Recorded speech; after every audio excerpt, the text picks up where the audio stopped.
This is Samsung Galaxy Tab Active5, and in this video I will show how you can enter the recovery mode on this device.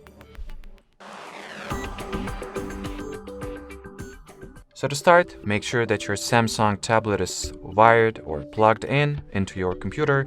Should it be PC or laptop, doesn't matter at all. Let me quickly increase the brightness here. Now you will need to enable launch the power off menu to switch your tablet off.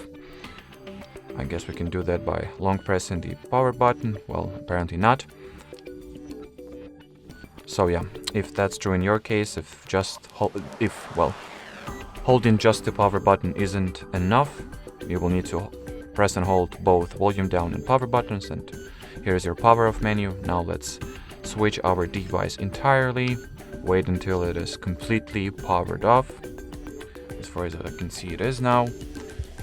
Next step is to simultaneously press and hold the volume up and power keys like that. Well, first we will need to get rid of this passkey charging interface. Let me close it real quick. Now press and hold the volume up and power buttons. Once you see the Samsung logo, let your finger off both of them. And now within a few seconds, we should be booted into the recovery mode. Here it is.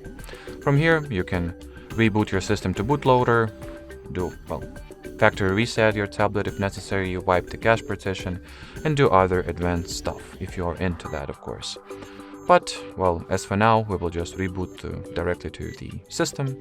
And that would conclude this video, guys. So, thanks for watching, thanks for your attention, and bye-bye.